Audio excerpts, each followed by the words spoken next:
You've seen the title, The 3.5 Years of the Great Tribulation Explained, but the real question is, will you endure it? Jesus warned in Matthew 24 that the end time will include the greatest tribulation the world will ever know. Daniel and Revelation both tell us these final birth pangs of God's kingdom will last exactly 3.5 years. In this episode, we'll uncover what the Bible really says about those 3.5 years, how God's appointed times, his Moedim, point to resurrection, judgment, and hope, and what it means for Christians who must stand firm in faith through the Great Tribulation. Stay with us, and let's open the Word together. All right. So, hi, I'm Major Tom, Doctor of Ministry, and I'm here today with... Hi, I'm Ryan Perry, pastor of Good Hope Baptist Church, and hopefully a doctor of biblical exposition soon. Liberty University. Yeah, from Liberty University. Great. All right, in our last episode, we discussed the abomination of desolation, so that's where we'll start today. Jesus said in Matthew 24, 15-21, that after you see the abomination of desolation standing in the holy place, then comes the greatest period of tribulation to ever hit mankind. The Great Tribulation will last 3.5 years. The Bible is very precise about this time period.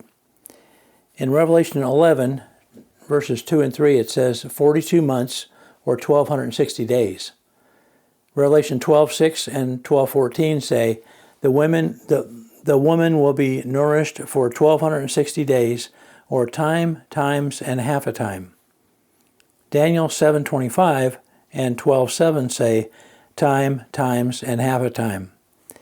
And finally, in Revelation 13:5, the beast will have authority for 42 months, which is 3.5 years.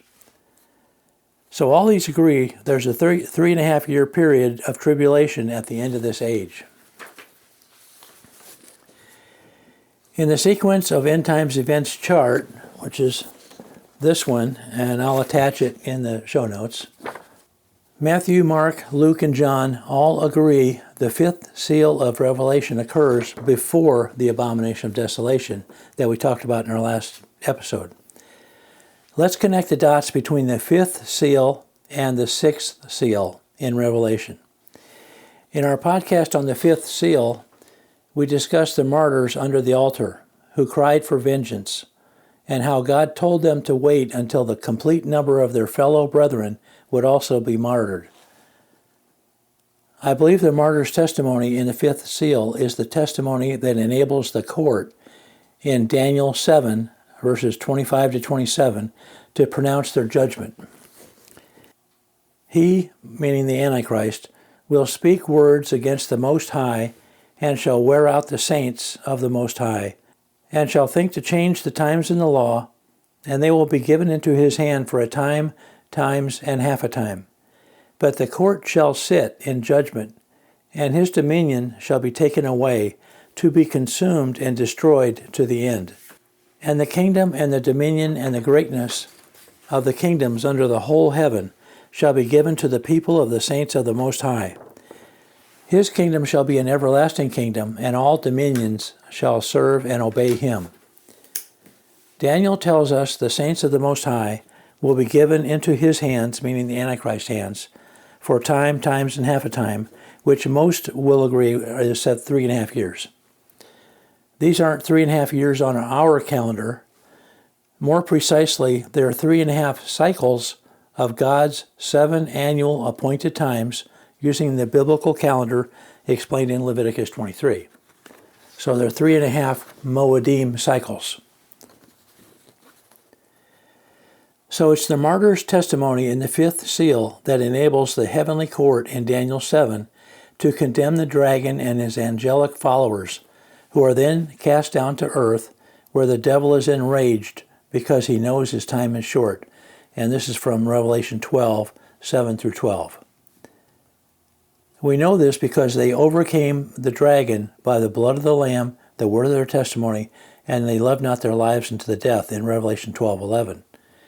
When the devil finds himself earthbound, he will take possession of the man of lawlessness, who publicly becomes the Antichrist when he commits the abomination of desolation. And what follows is the greatest tribulation that will ever be. All right, with that said, Well, so something that came to mind is a debate I've heard quite often. So with the Antichrist, I would think with most of the eschatology that you talked about there, other than some outliers, mainly everybody basically agrees with that, except for maybe the Moedim cycle. That might be a new nuance that's definitely worth looking into. But the times of the law that the Antichrist is going to change. right. Is that the Sabbath? Well, I believe that was done by Antiochus Epiphanes back in the Maccabean period, 200 years before Jesus' earthly ministry. Antiochus, as we talked about in our last episode, made the Jewish religion outlaw against the law, killed a lot of people, forbade them to circumcise their kids, all of that.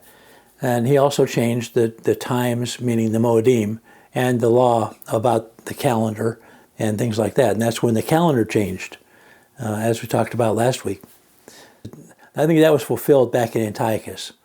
Now, the Antichrist may do it again in the end time, but he doesn't have to, because that part of it has already been fulfilled. Okay.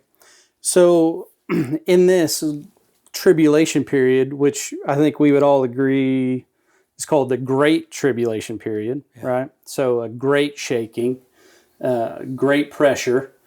Who is the great pressure on? Well, the whole world, but especially the believers.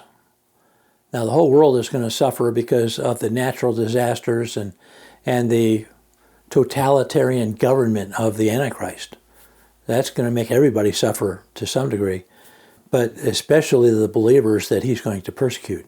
So the 3.5 years prior to this, the Antichrist has brought peace, right? So similar to Pax Romana, where there's peace all over the world for 3.5 years. Right. And everybody's celebrating the Antichrist, so much so that they begin to even worship him as a god. So we're talking about Daniel's 70th week, which is 7 years.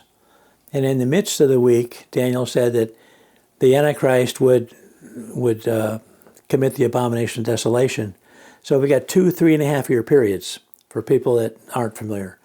So we have been talking about the Great Tribulation will be in the second part of that, the second half of the 7 years. The first half, like you said, the Antichrist will be a good guy. He'll be, bringing peace to the world, and people will even worship him because of all the good things he's doing. Yeah. So then the big thing that we need to know and is that there is going to be this. This isn't a story. It's not an allegory. It's something that's actually going to take place.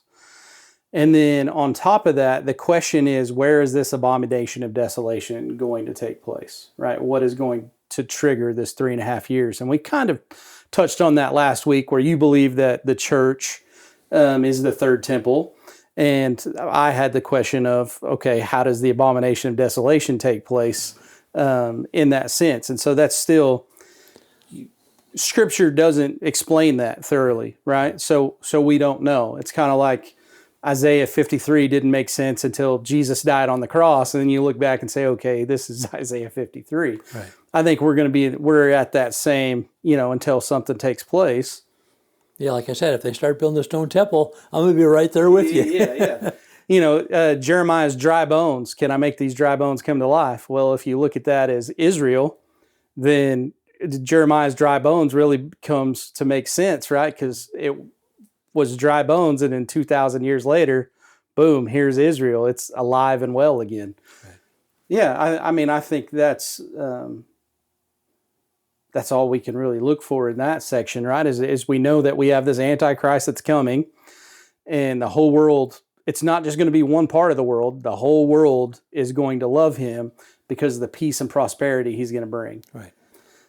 So the question is, how exactly does this work? We don't know. We can make all, but the Bible's not 100% clear. Yeah. Daniel, I think, did know, and he was told to lock it up till the end, right? So maybe what he was told will actually come to light in the end.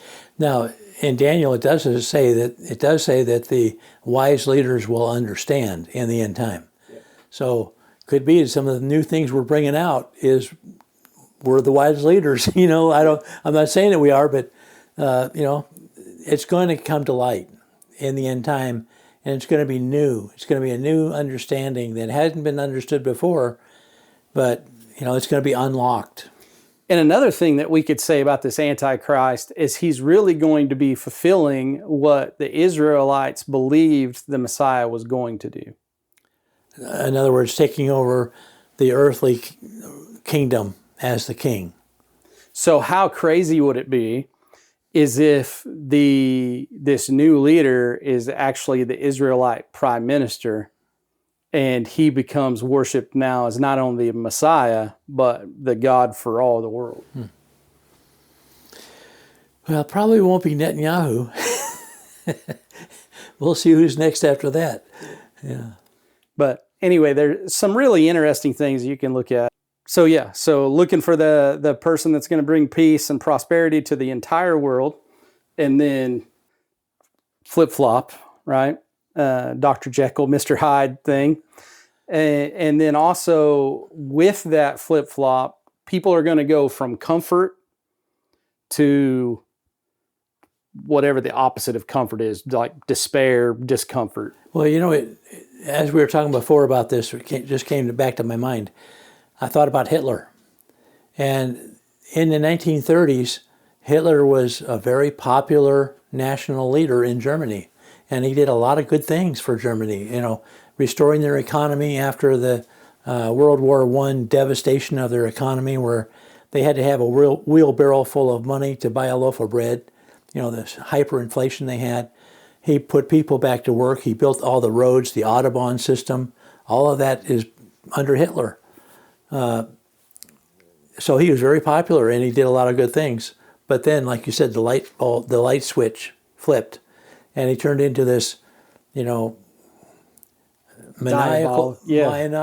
diabolical, maniacal, totalitarian, Adolf Hitler. I mean, what else could you say, and killing millions of people.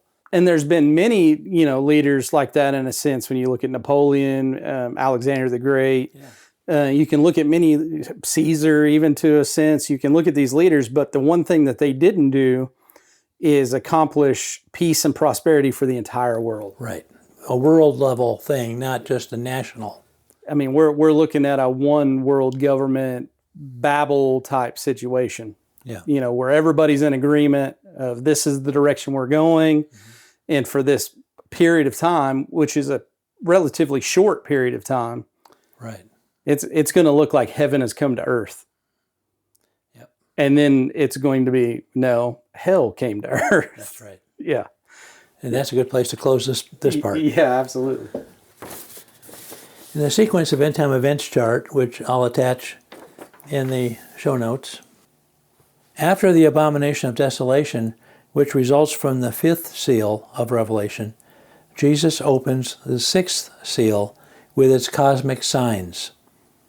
Revelation 6:12-17 says, "When he opened the sixth seal, I looked, and behold, there was a great earthquake, and the sun became black as sackcloth, the full moon became like blood, the stars of the sky fell to the earth, as the fig tree sheds its winter fruit when shaken by a gale. The sky vanished like a scroll that is being rolled up, and every mountain and island was removed from its place. Then the kings of the earth and the great ones, and the generals and the rich and the powerful, and everyone, slave and free, hid themselves in the caves and among the rocks of the mountains, calling to the mountains and the rocks, 'Fall on us, and hide us from the face of him who is seated on the throne and from the wrath of the Lamb. For the great day of their wrath has come, and who can stand?'" In Matthew 24:29 and Luke 21:26, Jesus said, "People will faint with fear because the powers of the heavens will be shaken." Some read these words literally, expecting physical catastrophes like magnetic pole shifts asteroids, solar micronovas, and mega earthquakes and tsunamis. I'm sure you've seen Bruce Willis, Denzel Washington, Keanu Reeves, Arnold, Linda Hamilton, Tom Cruise, Will Smith, Morgan Freeman, and Bill Pullman in at least one movie dramatizing apocalyptic end-time events. So that's the literal interpretation of the sixth seal. But others see a symbolic interpretation.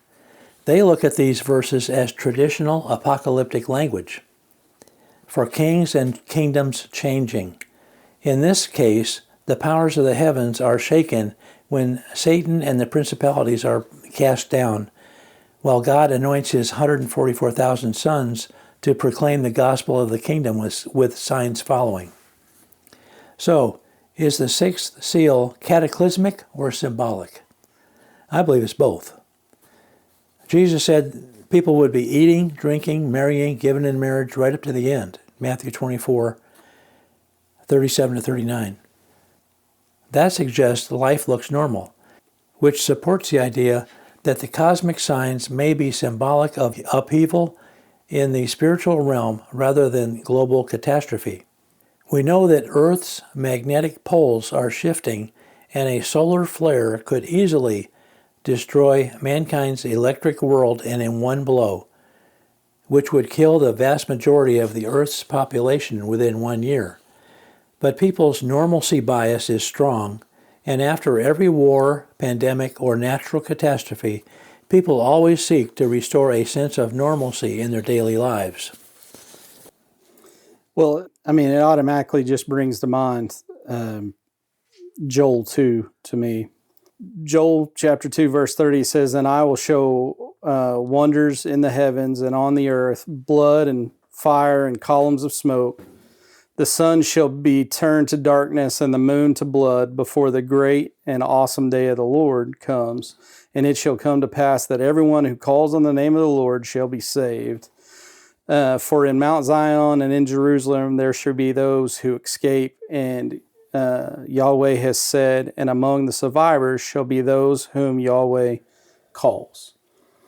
So, but before that, in verses 28 and 29, it says, "And it shall come to pass afterward that I will pour out my spirit on all flesh, and your sons and your daughters shall prophesy, and your old men shall dream dreams, and your young men shall see visions.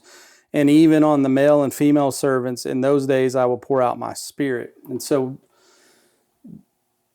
for Christians, we believe that we live in the 28-29 verse time period.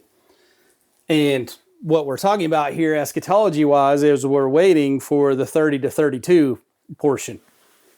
And it's really interesting that once again, we're looking at Mount Zion and Jerusalem, because Jesus says, if you're in the mountains, if you're in Jerusalem, you know, that we talked about last podcast or the podcast before, it really all ties together to me that Israel is still the center of the universe when it comes to eschatology. And, you know, it started as the center of the universe when, you know, Jew first, and it's going to end there. I have a little different perspective on that because, on the one hand, I believe that God made promises to Abraham and the ancient fathers of the Hebrews that he's going to fulfill, and that he protects Israel, and Israel is a sign to the nations. The physical nation of Israel is a sign to the nations, and God still has people there that he loves, and he's going to use them to teach the other nations a lot of lessons. On the other hand, there's only one way to be reconciled with the Father, and that's through Jesus. And most people in Israel don't believe in Jesus. In fact, they're hostile to Jesus, a lot of them. So from that perspective, I have a little bit of a hard time with, you know, some of the traditional teachings about Israel, because I think Israel to me is, in Romans and Galatians and some of these books, Israel is a bigger concept than the nation, the physical nation of Israel. It's a spiritual entity.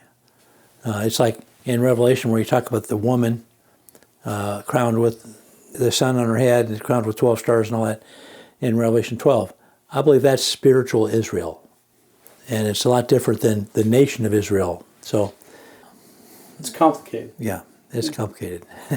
So, one of the things that I think about when we're talking about what's going to take place is, we can say just like Noah and the ark, but who really understands that unless you've actually been a part of it? And the closest thing that I can say that we've been to a part of something like that is COVID. You're talking about like a worldwide catastrophe. Yes, where it just changed the world just like that, mm-hmm. right? Right. So I remember I was a teacher and a softball coach at the time. We had just started our softball season. I had an amazing team, just a group of amazing young women who were just really good at softball. I mean, we were picked to have a chance to win the state championship that year. We were poised to do so. Really excited. Just had come off a state run before that. And then I remember we're playing in a tournament and a team won't shake our hands after the game. And we're like, what's going on? And they said, well, there's this virus going on and we're afraid to catch it. And the normalcy bias that you were talking about, I remember standing around and I was part of that. I was, well, life's not going to stop going on the way it always goes on. I mean, we're going to keep playing. What are we doing? And then it's not 2 hours later and the tournament's canceled. Wow. And it's not a day later, school is canceled. And it's not a week later that we don't go back to school for the rest of the year. Yeah. And normalcy biased out the window, the world turned upside down. And today people have already forgotten about it. Right. Yeah. Yeah. And that's what I'm talking about. The normalcy bias, people want to return to normal. And that's the automatic reaction is something like that will happen, and it's still fresh in a lot of people's memory if they dig it back up. But day to day now, we've forgotten about it. We sit in a crowded theater, don't think a thing about it. But back then, you had to have what they call social distancing, 6 feet, whatever, wearing a mask. All that stuff. It was a totally different world than you had ever lived in before. And I was just glad that the grocery store stayed open. And those people, back then, we didn't know that the death rate was going to be less than 1%, something like that. And, we all knew that people who died. I know I lost... My father-in-law died from that, yeah. I lost quite a few friends that died. So from that perspective, less than 1%, still a lot of people because, we knew them. But... it wasn't that serious. It wasn't like the Spanish flu or something like that. The Black Plague. Yeah, the Black Plague. It wasn't 50%. But now people have forgotten about it. Yeah, and so there's going to become this day, where all of a sudden things drastically change. Exactly. And they're not going back. And that's what I used that example of the solar flare. A solar flare can knock out the electricity in the whole world forever. Or at least the next 100 years, because we don't have the technology now to recoup and recover all that without power. So when I was teaching school, a really fun thing that I would do is ask my students, I would say, okay, what'd you eat for breakfast this morning? The good ones where somebody would say, like, I ate a bacon, egg, and cheese biscuit or something like that, right? Which is a normal American breakfast. Yeah. I would say, okay, where did the ingredients for that come from?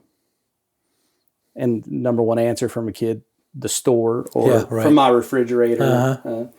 Okay, now I want, as a class, let's talk about how many man hours it took to get all these resources to make this biscuit that you ate for breakfast. Yeah. And we don't even take into account because we have this great system that's set up. And what you're talking about is in one day, that system can be knocked out. That's right. And then what do we do? Yeah, I mean, if the electricity goes out, within days, everybody's generator is going to run dry. No more gasoline to fuel the generators. So then the gas pumps stop working. Can't put fuel in your cars anymore, so you're not going to be able to drive anywhere. The electric banking system is down. Can't use the ATM, electric banking, all that. So any money you've got in your wallet right now is all the money you're going to have. And people don't use money in their wallet anymore. They use a card, Right. which is not going to be any good if there's no electricity. Right. So they don't think about all these things, but in one day it can all change. And so what this could drive somebody to is, I can just hear the wheels turning, somebody that's listening right now, and they're saying, oh man, I got to get my bunker set up. Yeah. Oh man, I got to get my food set up. I got to no more put my money in the bank. I've got to keep it all at home. And that is the wrong mindset, because everything you're setting up is temporal. And what we're trying to teach you to look into is eternal.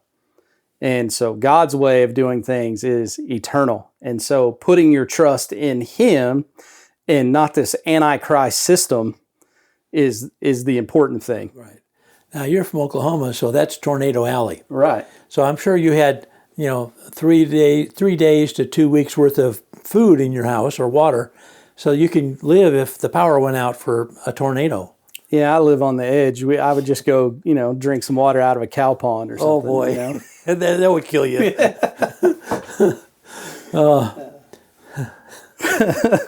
There's a creek nearby. Yeah. So when we're looking at this being symbolic or actual practical, this is going to take place. I stand on the practical side. I think it's very practical. I think there's going to be natural catastrophes. Yes, it's going to be very, very natural, take place. Yeah. And the reason why is when you look at the Assyrians and the Babylonians that come in, very similar language is used for when Israel's going to fall, first temple period. Right. And they were being told that everything was good. That's back in Jeremiah and Isaiah, those times. The other prophets, the false prophets, were saying everything's going to be fine, normalcy bias. Right. Right. It's all good. We're going to be prosperous. And Jeremiah's like, no. Right.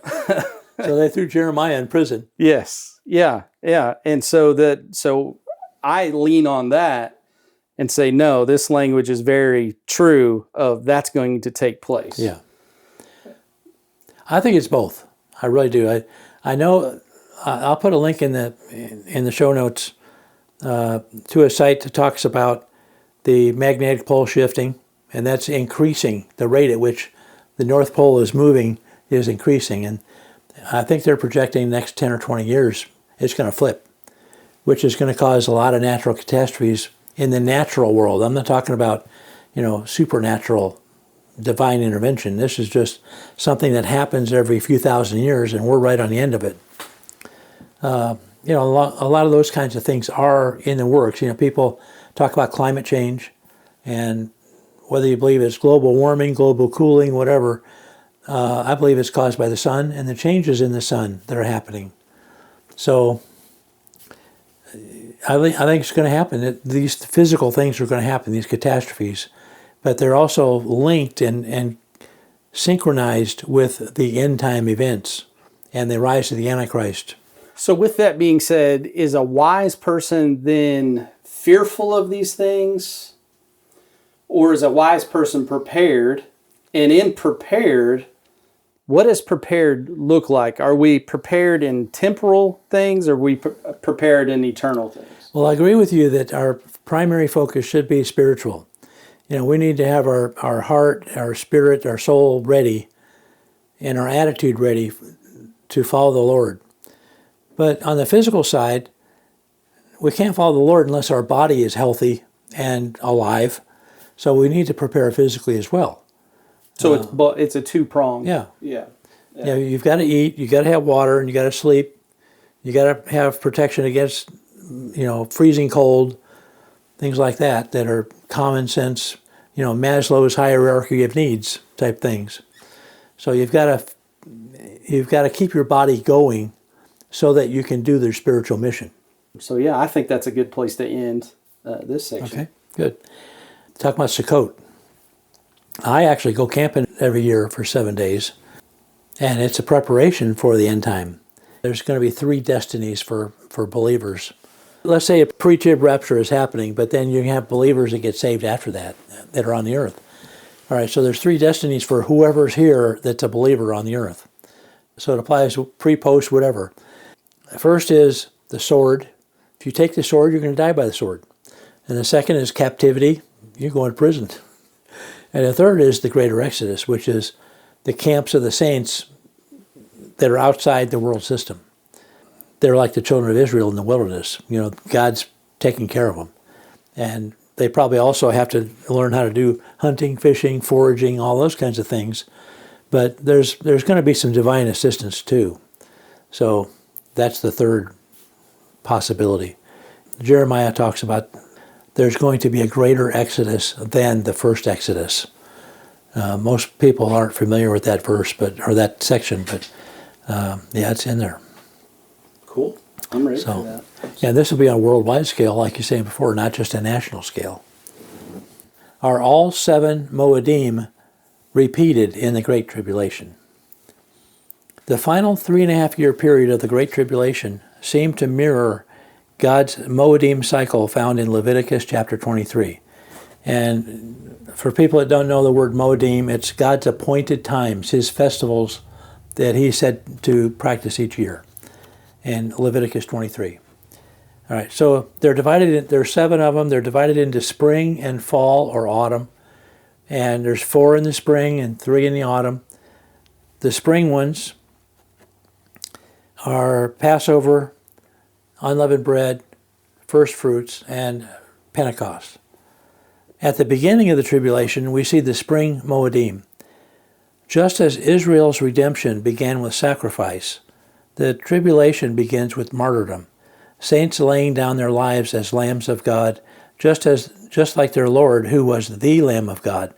This is reminiscent of Passover and unleavened bread.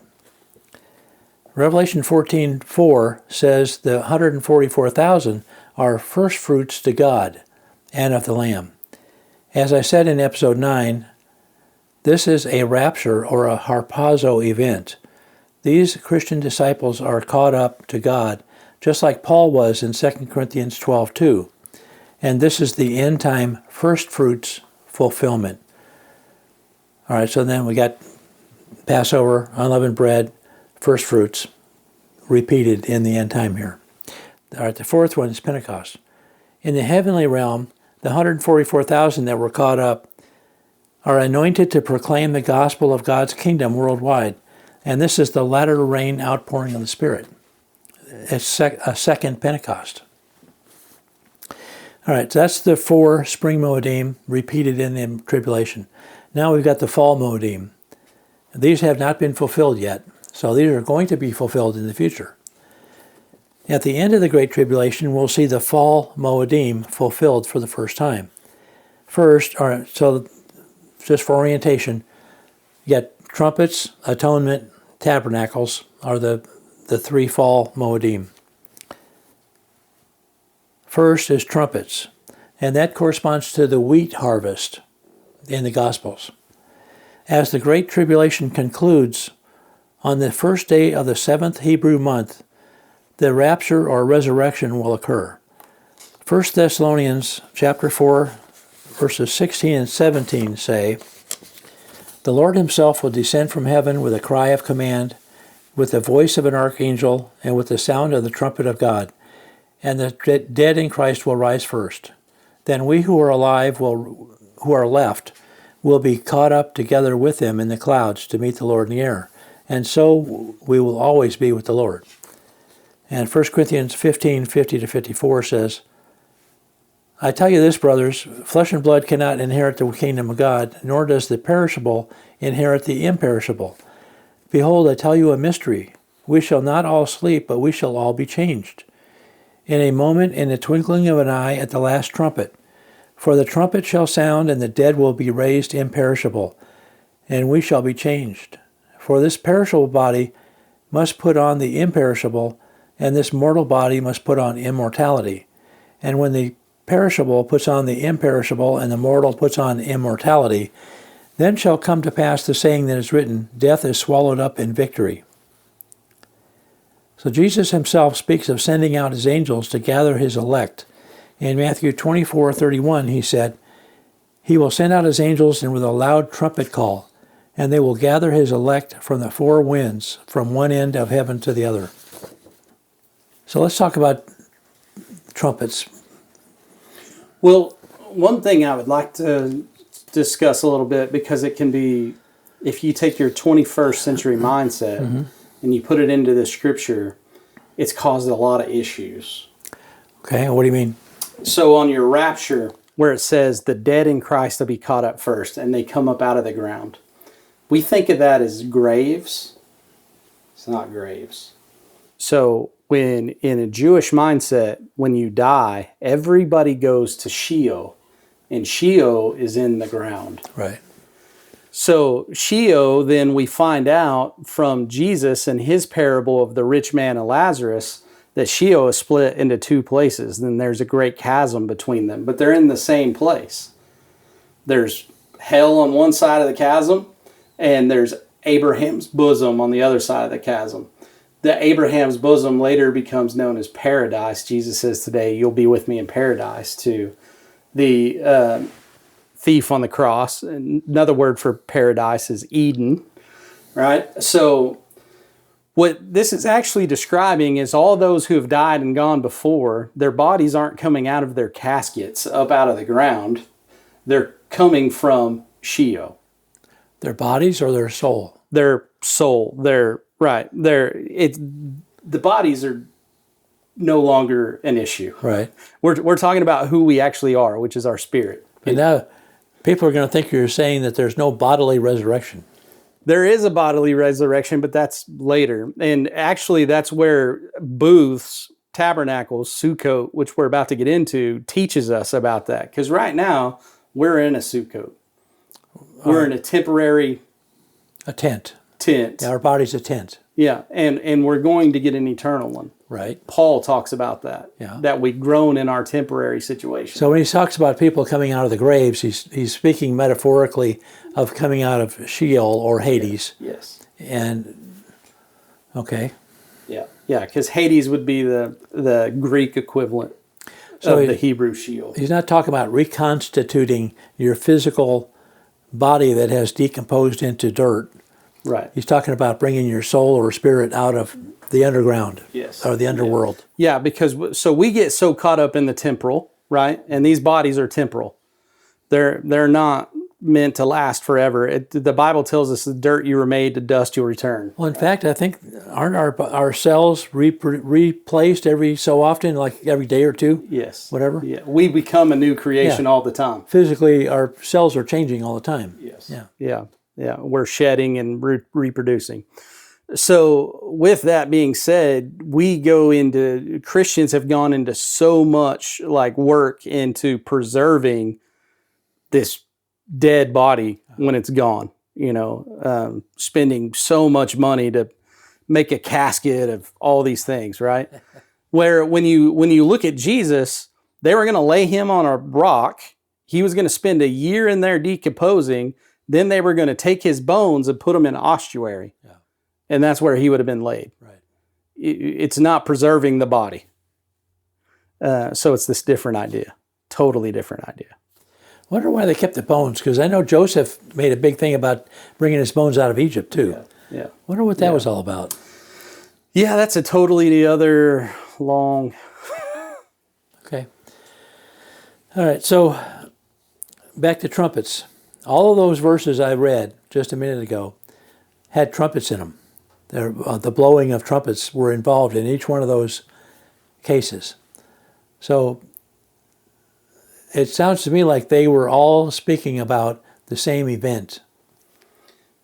They could also be talking about marriage language. Because when the groom was coming to his bride, there would be the blowing of a trumpet to let everybody know that the marriage ceremony was going to begin. Okay.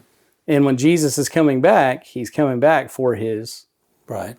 So trumpets could be the institution and the setting up of the marriage supper of the Lamb.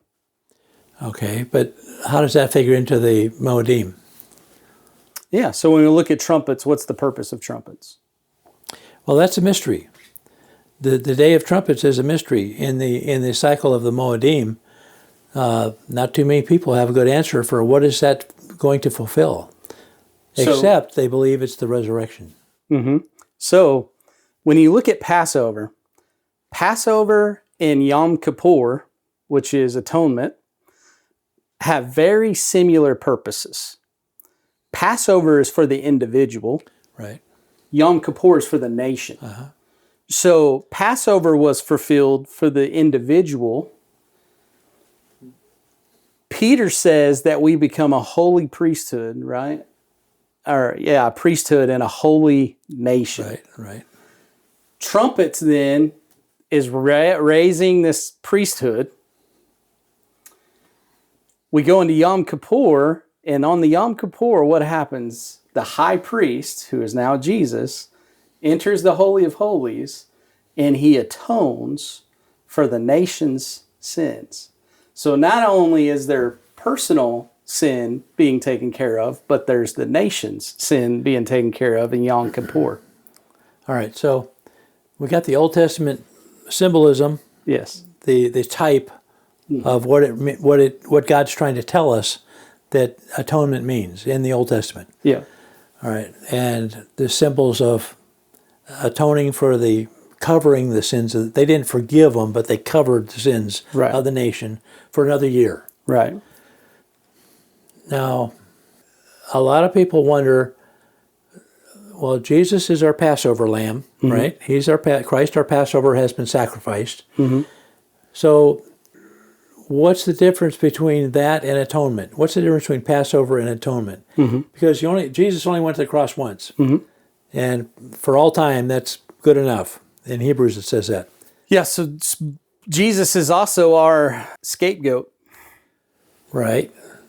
He fulfills every part of every sacrifice. He took our sins to the wilderness and never to be seen again. Yeah. As far as the east to the west. Right. Yeah. Yeah. All right, so he fulfilled that.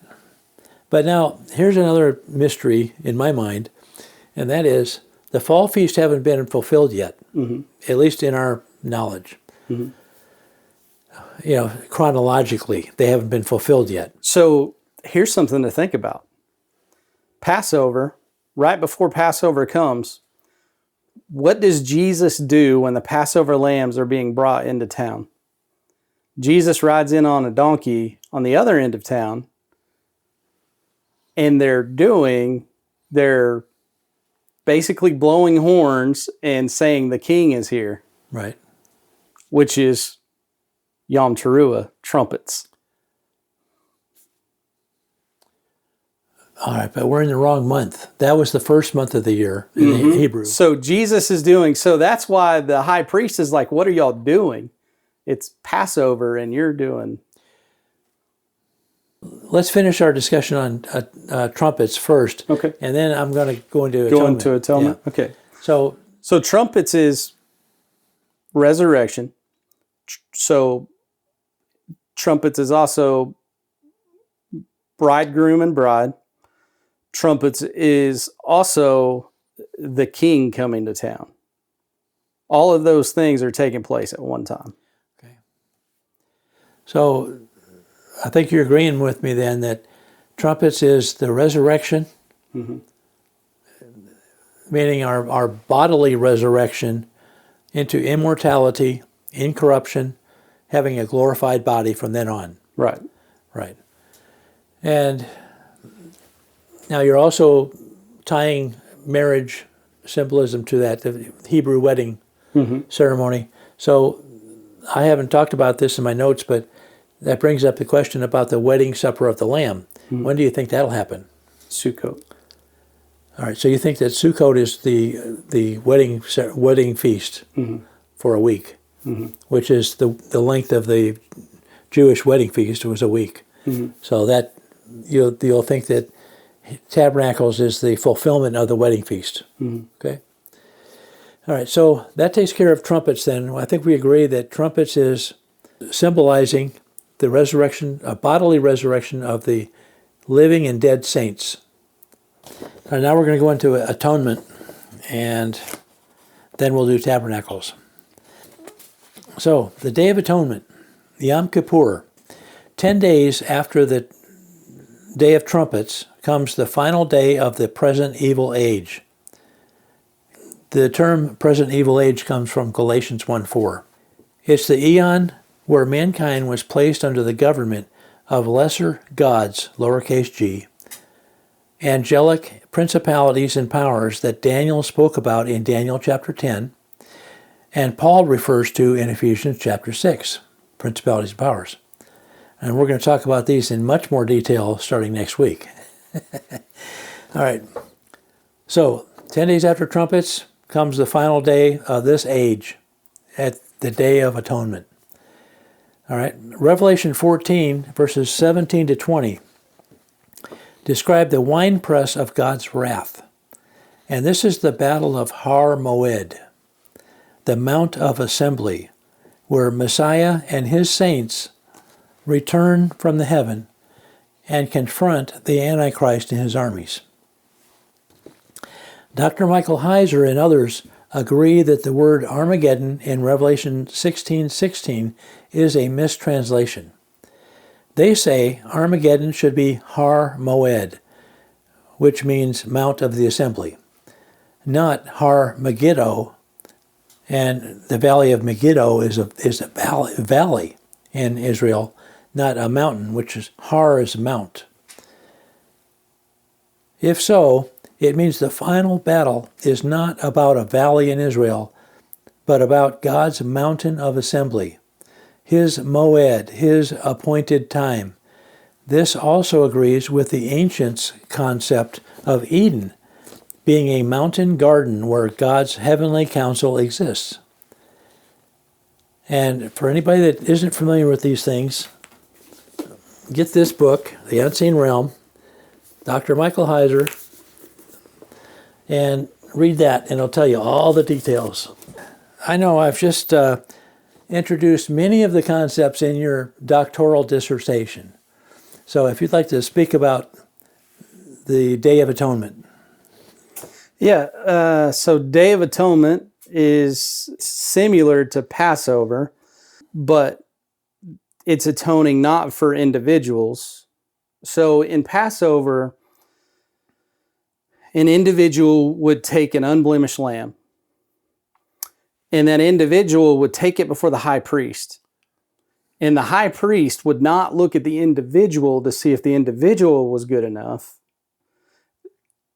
The high priest would look at the lamb. Let me ask you now, in the original Passover in Egypt, it was one per family in the household, and they put the blood on the door of that house. Yeah.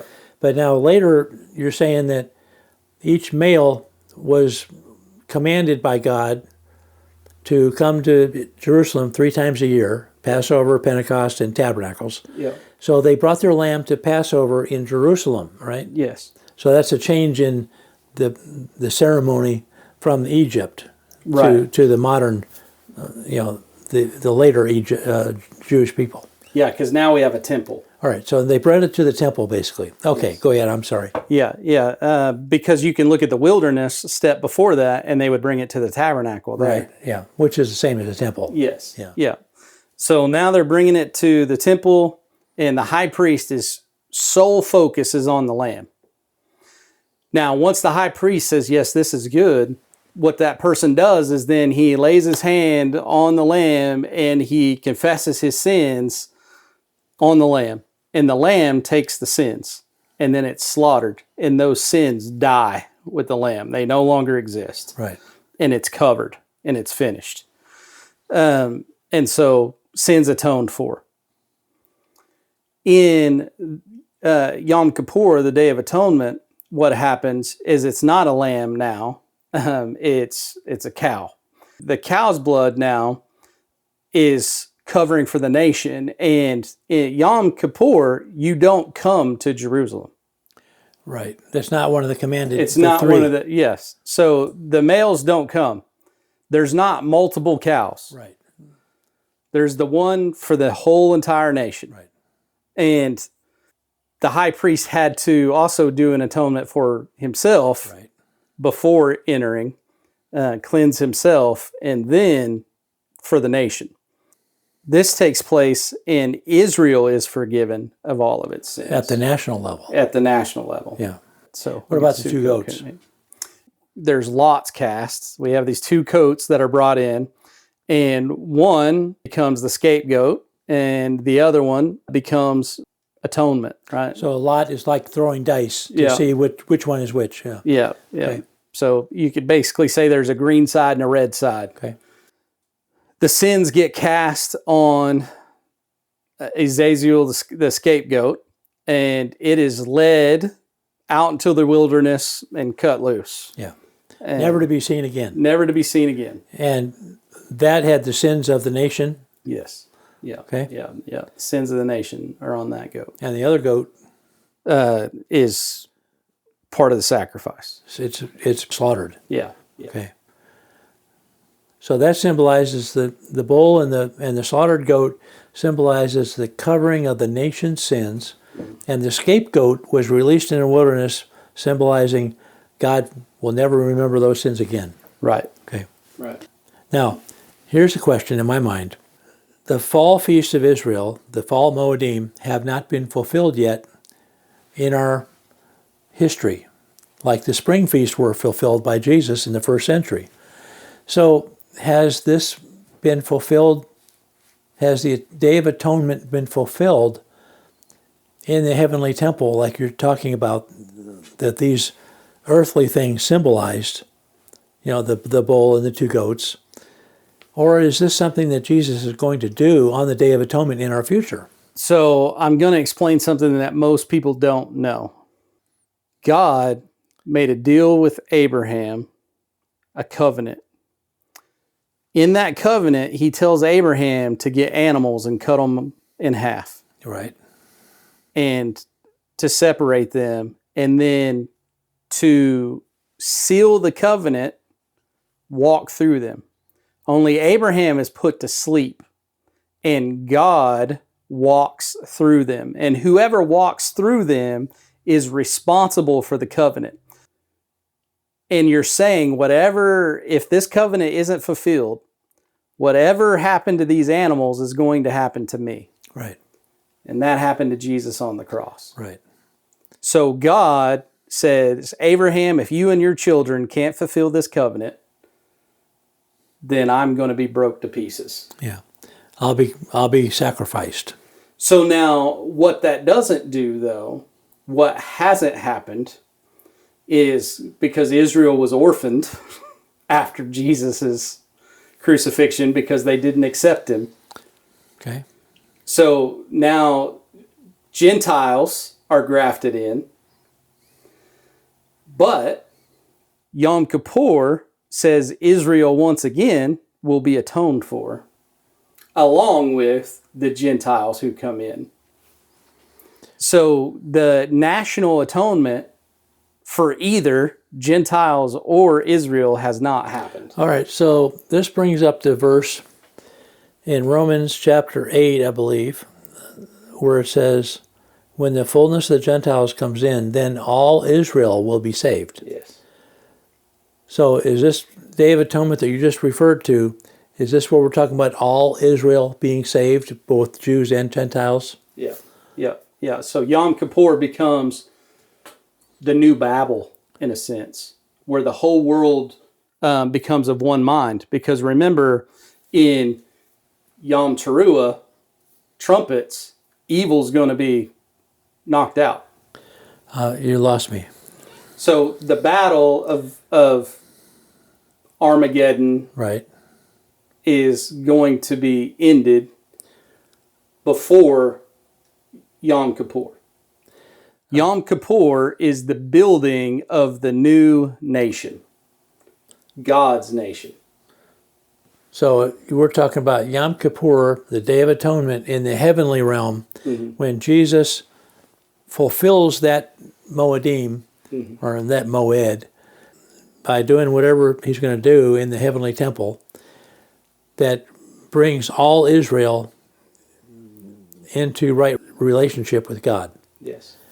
All right, at the national level, whereas Passover did it at the personal level. Yeah. We all get saved personally now. Yes. But on Yom Kippur, at the end of the tribulation, Jesus is going to do the high priestly role in the heavenly realm.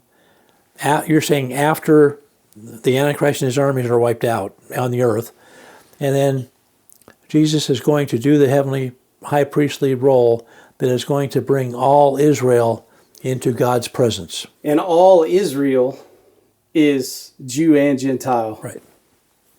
Where it creates a whole new nation. Right. Yeah. Paul said there's no more Jew or Gentile. It becomes the Garden of Eden. Yeah. There's no separation anymore. Yeah.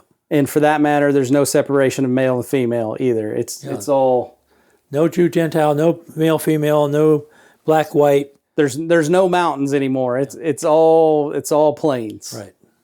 All equality. And so that takes place Yom Kippur. One other thing about the atonement, the Day of Atonement, and that is the grape harvest. Now, we talked about the wheat harvest in the Day of Trumpets, when God's people are raised to immortality and get their new glorified body. Now, the Day of Atonement, we briefly mentioned about the Antichrist and his armies being wiped out on the earth before Jesus went to heaven to do the high priestly role. But the Day of Atonement is the grape harvest in Revelation, where it talks about God wiping out the armies of the Antichrist, and the blood is going to flow as high as a horse's bridle. All right, so let's talk about tabernacles. 5 days after the Day of Atonement on the Hebrew calendar is the Feast of Tabernacles. It's the third feast that all males in Israel were commanded to attend in Jerusalem every year, along with Passover and, I should say, unleavened bread and Pentecost. So Tabernacles is one of the three commanded feasts. The only feast that we see in the millennium and afterward is the Tabernacles. Tabernacles, yeah. The rest of them, they filled their purpose. They're done. Mm-hmm. And we don't have to commemorate them every time. Just like God told the Jewish people to commemorate Passover every year. So we always do the Seder. But Tabernacles is the only one going forward. Zechariah 14:16-19 say, all nations will come up year by year to keep the Feast of Tabernacles. And it's the only feast or only Moed that is mentioned that we're going to have in the future, after the end of this age. Revelation 21:3 says, behold, the dwelling place of God is with man. This is the millennial reign when God's kingdom will be established in all the earth. So with tabernacles, there's a whole lot to this because there's multiple things that are taking place. So the biggest thing with tabernacles is that it no longer are we going to be separated from God. God will now live among us. Mm-hmm. So this is where the wedding feast takes place. This is where the final covenant is made. No breaking it. We're married, right? We're in this thing. And so with that being done, we walk with God. Not only that, but Paul planted a really big seed for thought in Ephesians 5, where he said, the man and the wife will become one. And then he says, and I'm referring to Christ in the church. Yes. Yeah. So there's some food for thought right there. In the millennium, and the Feast of Tabernacles, and going forward, we're going to be one with Christ. Now, think about that for a while. Yes. So when we become one in that sense, and one being the same as where Jesus says, my Father and I are one. Right. With that being said, now that we have tabernacles, we're also going to have a great feast. The wedding feast is going to take place here. It's a celebration time. And every year now is going to be a remembrance of that celebration. Got to do it every year. Yeah, it's going to be this great celebration. It's going to be a wedding anniversary. This great celebration of not only the wedding, but now we've got our eternal bodies. We walk with God, but we're still doing our jobs that Adam was called to do in the beginning, and that's to guard and keep the garden.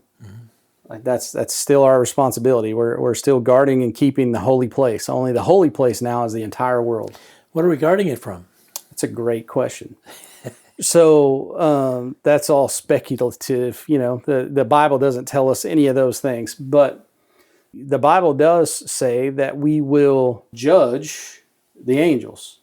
So there's all kinds of speculation there. If are roles switched, how does that work? I did my own speculation in my third book in the trilogy called Restoring Eden, and that's where I speculate on who we're going to guard it from and all that kind of stuff.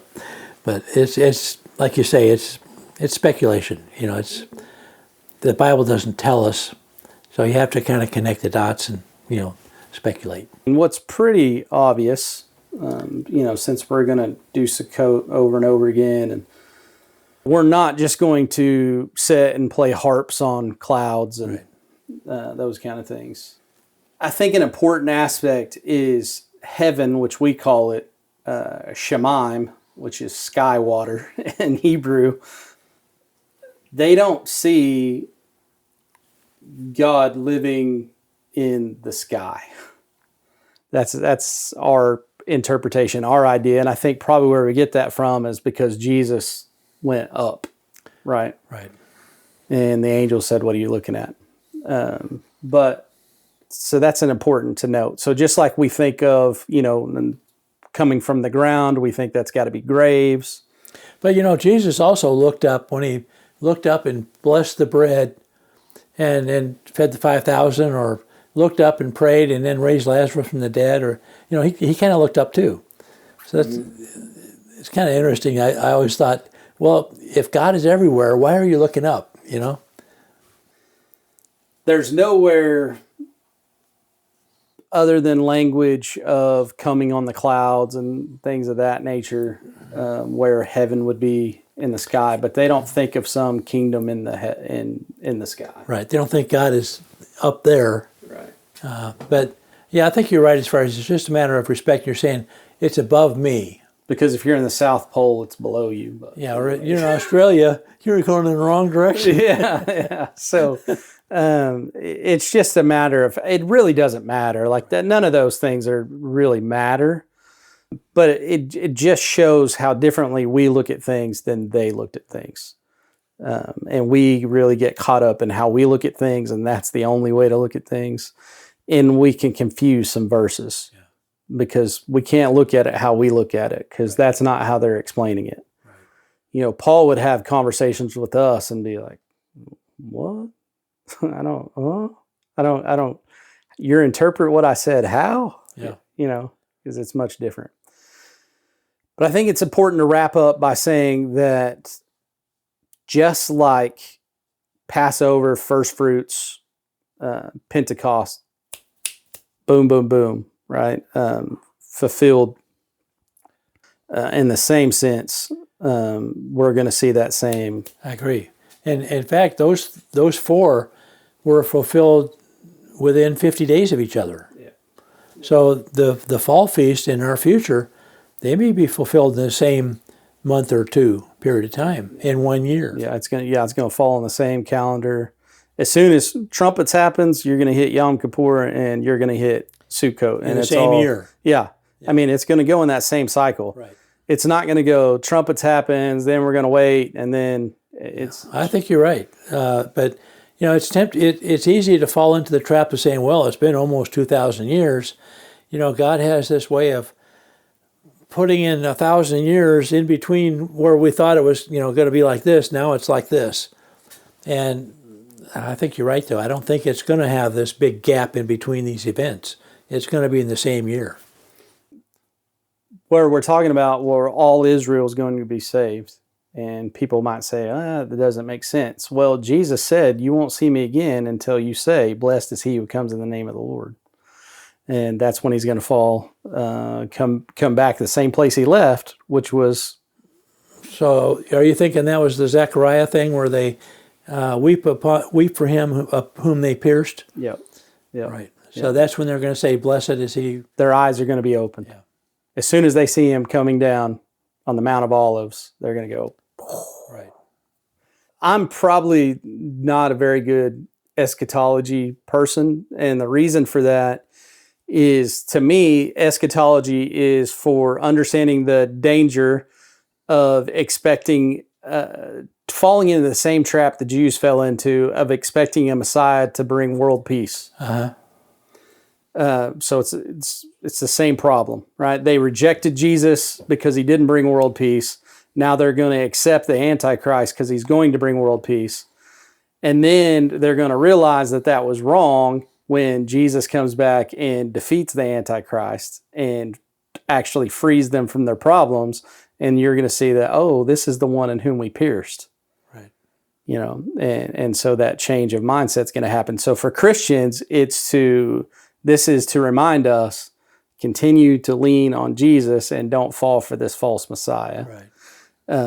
And then the second part to that is to realize, if your pre-rapture hopes don't happen, that, hey, I'm with you. If pre-rapture happens, yay, that's easy. Yeah. I mean, pre-trib happens, it's easy, right? Right. But if pre-trib doesn't happen, and we're living through it as Christians, then there's hope that trumpets is coming, that Yom Kippur is coming, that Sukkot's coming.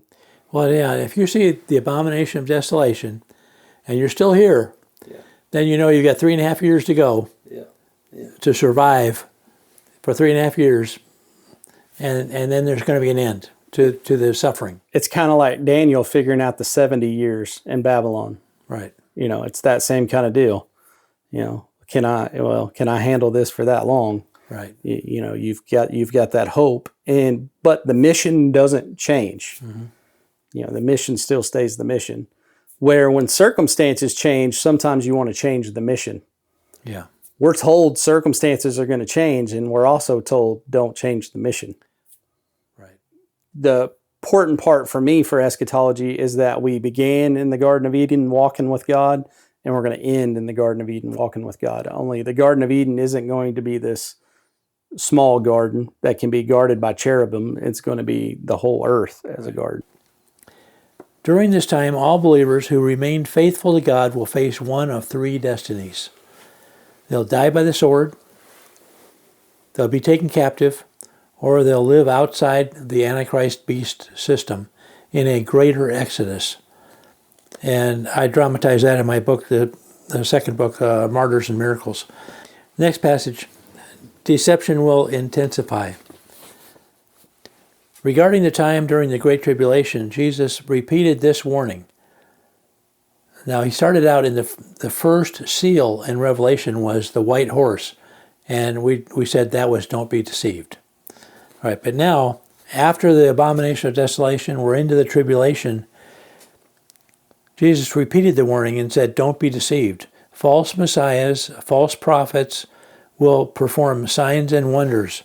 My opinion is, most professing Christians will compromise and stay in the beast system and take the mark of the beast. True disciples will endure no matter what the cost. What might this deception look like? I got three parts: religious, political, and technological. From a religious perspective, a counterfeit gospel of unity and tolerance. From a political perspective, a leader that promises peace and prosperity. And from a technology perspective, we've got AI that's growing by leaps and bounds, holographic images that look real, like real people, miracles, so-called miracles that blur the line between human and divine. Even the elect, Jesus said, even the elect will be tempted to believe these signs and wonders. To me, it's why it's really, really important not only to be grounded in the Word. I think about this movie, Kingdom of Heaven, and it's about the last stand of the Crusaders fighting against Islam in Jerusalem. And right before Jerusalem's about to be captured, one of the Catholic priests there says, well, let's just convert to Islam and we'll ask for forgiveness later. That mindset is a religious mindset. It's not a relationship mindset. Right. You know, I wouldn't give up my relationship with my wife and then ask for forgiveness later. Right. Because it's not a religious idea, it's a relationship idea. And covenant. Yes. So it's going to be really important that you're grounded in a relationship with God, meaning you truly know who God is. You truly know that He loves you. You truly know that He wants the best for you. All of those things, right? It's not, you haven't spent your whole life trying to be good enough, and you haven't spent your whole life trying to behavior management, because that's not what it's about. You've spent your whole time building a relationship with a real and personal God. In that, you can withstand anything. Apart from that, you can't withstand anything. Yeah. And I really think it's part of it is your priorities on what you think is important. For example, do you think your physical health and well-being is more important than what you believe? You know, who you trust for your future and, you know, for your life? Because if the Antichrist says, you know, either you follow me and do what I want you to do, or we're going to cut off your finances, we're going to make it so you can't buy or sell, we may even put you in jail or may even execute you if you don't do what we want. Most people are going to say, okay, well, I don't have any choice. I got to do what you tell me. You know how Paul says that, well, some physical exercise is good? Yeah. And so really I take that, like, if you put that into all temporal things, some time spent on temporal things is good. Most time spent on eternal things is better. Right. So when I prioritize things, I prioritize people over money. What I'm spending my time doing it is my time building something temporal, or is it building something eternal? That's really what matters, you know. And so what Jesus is laying out for us, and what we see when He came, the Pharisees and Sadducees, their whole problem, their whole thing was wanting to hold on to the temporal and not wanting to explore the eternal. Right. And to become a Christian, Jesus says you have to give up the temporary. And He rebuked the disciples on many occasions for what He called hard-heartedness, because they looked at everything so physically and from this world perspective instead of from a heavenly perspective. And so that, to me, is the biggest change in how somebody is going to withstand the Antichrist, is that they have to, absolutely have to love eternity more than they love the temporary. And that's hard, because you're putting all your faith in something you don't see or feel, and you're putting essentially no faith in what you can, all five senses. Right. Yeah, because we believe that the gospel and the Bible and our relationship with God is true. So we prioritize that truth, even though we can't see a lot of these things, but we believe it's true. So to believe something different than that would be a lie. Right. And to forsake the truth is, you know, that's something that, you know, a good person won't do. Yeah, it's counting the cost.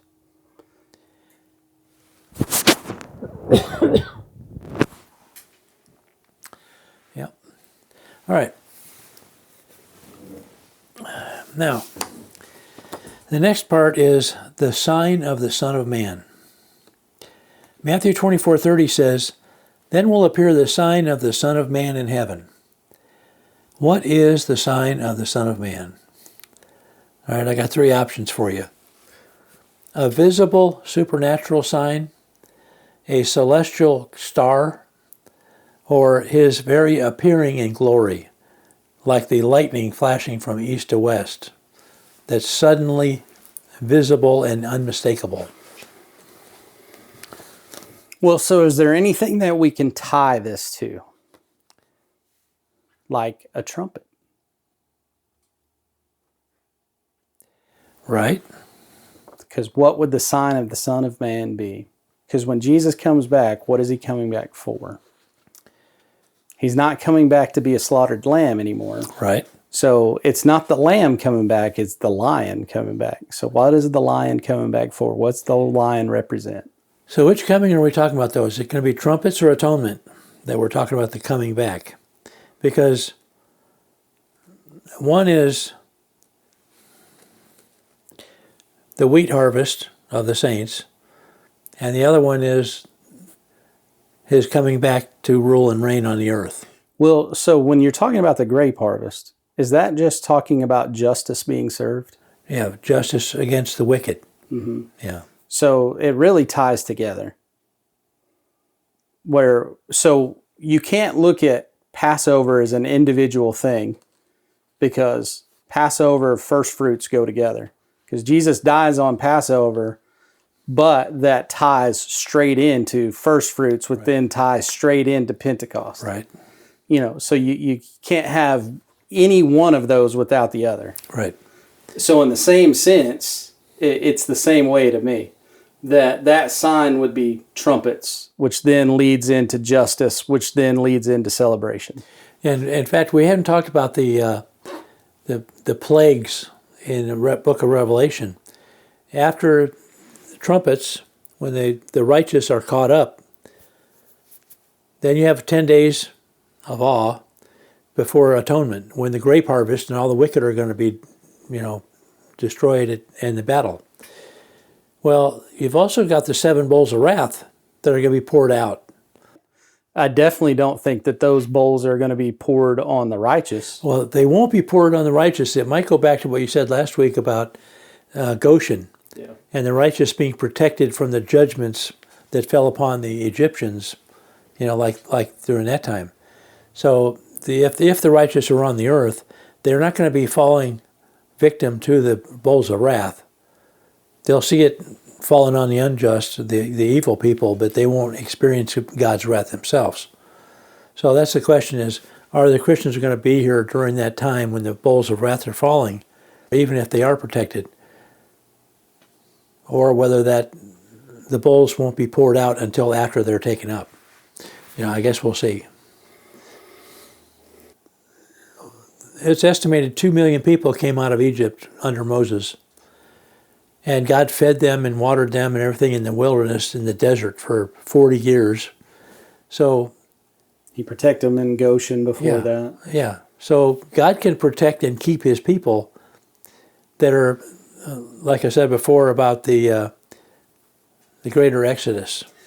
God is going to take care of his. He always does, in whatever way he provides. There's going to be some way of provision.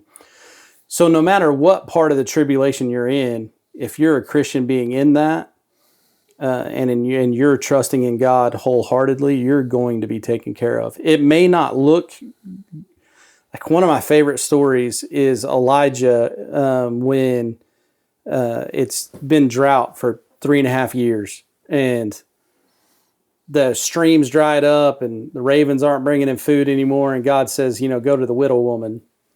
And here we have this widow woman with a child, and they're about to eat their last meal and die. And he's like, nope, God said, you're going to feed me. And she's like, well, I barely have enough food for me and my son. And like, nope, this is not going to run out. So give it to me. And then feed me first. Yeah. And then feed yourselves. Right. And it doesn't run out. And it doesn't look good. But look at how much faith he has there. And then in return, even how much more. Because in a sense, like David says, I killed a lion, a bear, I can kill you. I mean, Elijah's seen so many things. God's done a lot of things through Elijah. So Elijah going to the widow woman, he's got a lot of faith in God because he's seen he's been being fed by ravens and But this widow woman, we don't know what God's done for her. I mean, she's at the bottom end of despair. She wasn't even Jewish. How much faith is she putting in Elijah to say, okay, I'll feed you some bread cakes first, and then I'll make them from... Because she's got to be thinking, I'm not even going to get a last meal out of this thing. So anyway, I see that taking place, where if we're trusting, even in these dire times, these great moves of God will take place for those who are trusting in Him. Yep. In a where there's no way we could make it happen.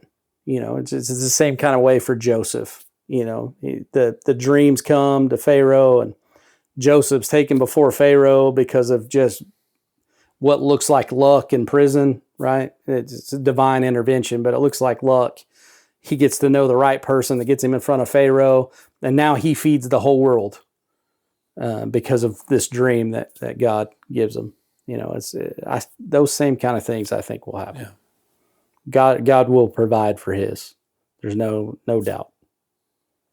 The 144,000 are the first fruits, but Revelation 7 describes an innumerable multitude, martyrs of the tribulation who have come out of the Great Tribulation and washed their robes in the blood of the Lamb. And then comes the main harvest. The trumpets' wheat harvest is the elect, resurrected, and raptured. So depending on if you're alive or dead, you're resurrected or raptured. And that's Revelation 14, verses 14 to 16. And then at the Day of Atonement is the grape harvest, and that's the winepress of God's wrath, where the Antichrist armies are destroyed. And that's Revelation 14, 17 to 20. 10 days separate these two Moedim events on God's calendar. And then 5 days after Atonement comes Tabernacles, which is the reign of Christ and His saints, and the marriage supper in your thinking. Revelation 20, verse 4, is talking about the reign of Christ. Who are God's elect? I've referred to God's elect many times in this podcast, but who are God's elect? For now, I'm simply going to say the elect are those who endure to the end in faithfulness, because it's a very deep topic. I wrote an article entitled Weeping and Gnashing of Teeth, where I explain from Jesus' teaching about those who are elect and those who aren't. I'll share the link to this article for those who want to dig deeper. But the key point here is true disciples endure, and they will share in Christ's reign. You've just heard what the Bible says about the Great Tribulation and how God's appointed times, His Moedim, point us toward resurrection, judgment, and ultimate hope. The challenge for every Christian disciple is clear. Will you endure to the end, standing firm in faith when deception and pressure increase? To learn more, I invite you to subscribe at endtimedisciples.com. There, you'll find study notes, future episodes, and resources to help you walk faithfully through the days ahead. Until next time, stand in faith and trust the living God to bring you safely into His kingdom.